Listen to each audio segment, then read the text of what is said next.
Good morning, students. This is Ravi Patnaik. Previous video I explained about the condition of concurrency. Means we have to see that the medians of a triangle also concurrent to each other. Let's see a triangle now. Triangle ABC. So the coordinate of A is x1, y1, and the coordinate of B is x2, y2, and the coordinate of C is x3, y3. Now let's draw the concurrent lines.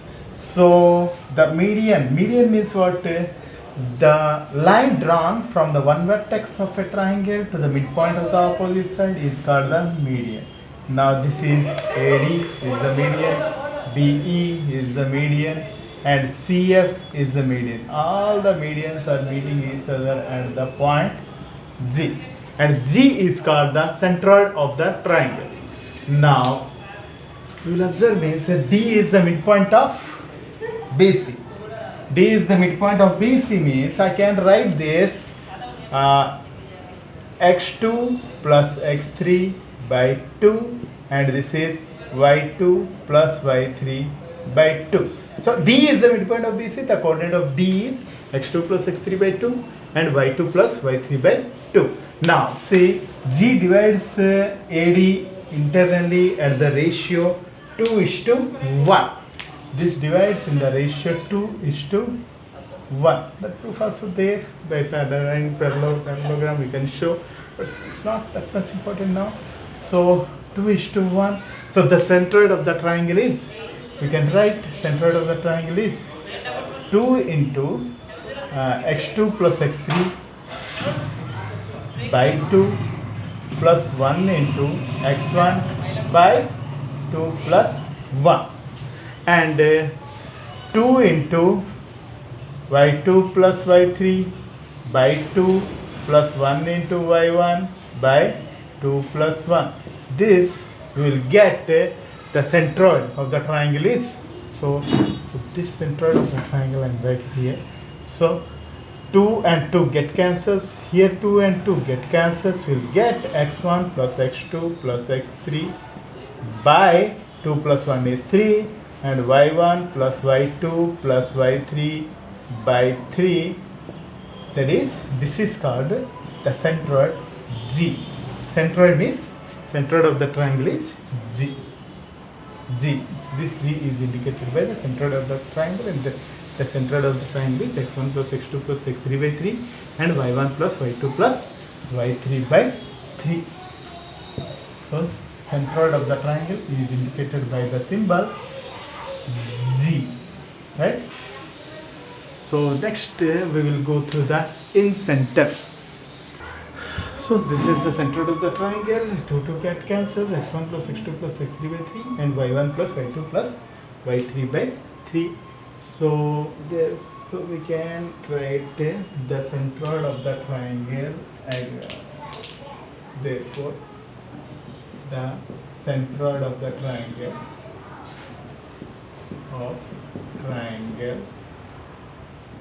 ABC is G, that is x1 plus x2 plus x3 by 3 and y1 plus y2 plus y3 by 3. This is the centroid of the triangle. Now before telling the incenter of a triangle, let me tell you one thing. So suppose ABC is a triangle A. In triangle ABC, so this is small c, this is small c, and this is small b, and the angular bisector intersect each other. So suppose this is the angular bisector, this is the angular bisector.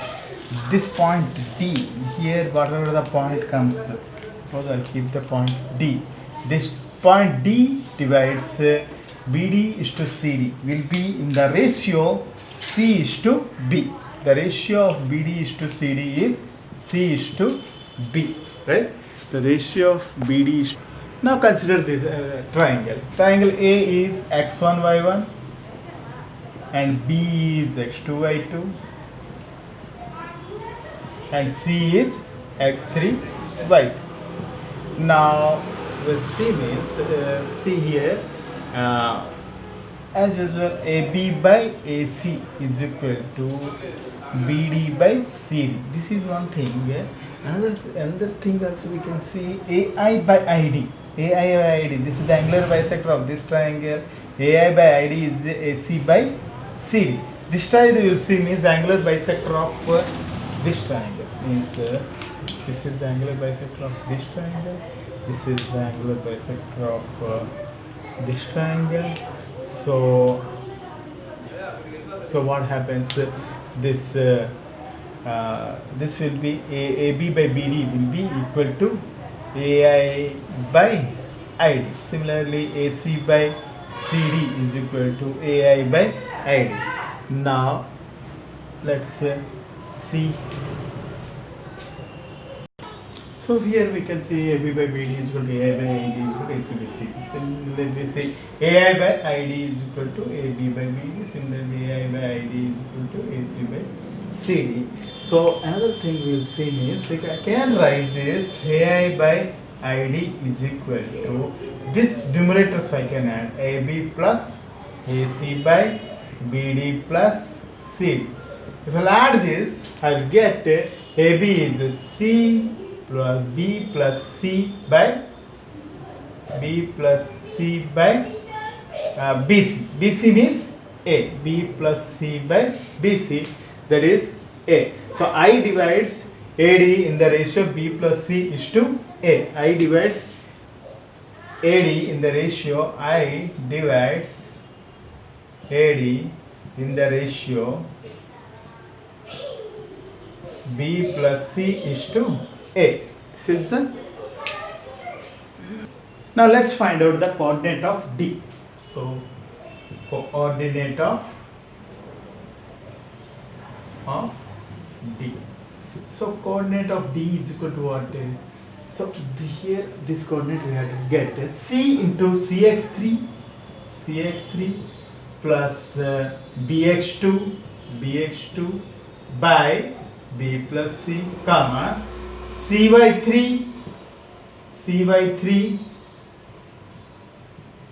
plus BY2 by B plus C. This is the coordinate D. Now I divides in the ratio I divide CD in the ratio B plus C is to A. Now this I can write B plus C and this A. So A we will multiply that side, means I can write this as B plus C this side, and this is A, and this point as usual coordinate of D is this one. Now therefore I can write the center I is equal to the coordinate of I is equal to, so coordinate of I is equal to B plus C into CX3 plus BX2 by B plus C, so plus A into X1 by B plus C plus A, next, so B plus C into CX3 plus BX2 by B plus C plus AX1. Now next coordinate is B plus C, the y coordinate we have to find B plus C into this one, B plus C into CY3 plus BY2 by B plus C. There this is 2 times, we have to keep bracket, so plus A into X1 Y1 divided by B plus C plus A, this is the, so here what happens, here B plus C and B plus C get cancels here, and here B plus C and B plus C get cancels. We can write, so we can write here, so central I, then is coordinate of I is equal to AX1 plus BX2 plus CX3 by a plus b plus c. Then after ay1 plus by2 plus cy3 by a plus b plus c. This is when three sides are the a, b, c.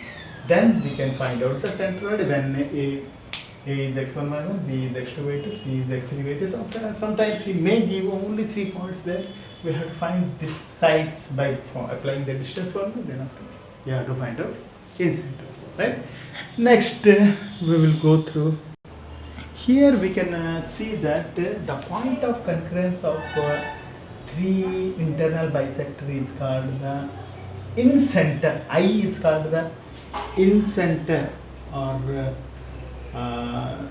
so internal bisector, internal angular bisectors with concurrent will say this is incenter. If you draw the circle, this three the circle will touch the three sides of the triangle, right? Next we will see the one internal bisector, two external bisector. That is called excenters. Now let's see. So let me draw a triangle here. Triangle is A, B and C. Now just extend this line AB and just extend this line AC, and the internal bisectors of A. First one is internal bisector of A. This one we will draw a line, and this is the external bisector of B. This will draw like this, and external bisector of C. This will also draw like this. We'll get an I1. Means opposite to A means I1 we will get. Opposite to B means I2 will get. Opposite to C means we will get I3. Let's find out that is the coordinate of I1 here. Now I1 is equal to, generally I1 is equal to, we have to keep minus AX1 from this quotient. So I am not deriving this, maybe this should be beyond, let's go, we will derive when we will go to the next level. So first let's say learn the formulas here.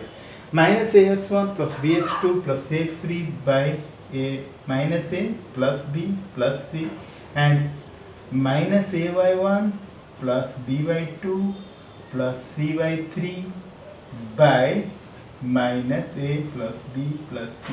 So here how many excenters we will get?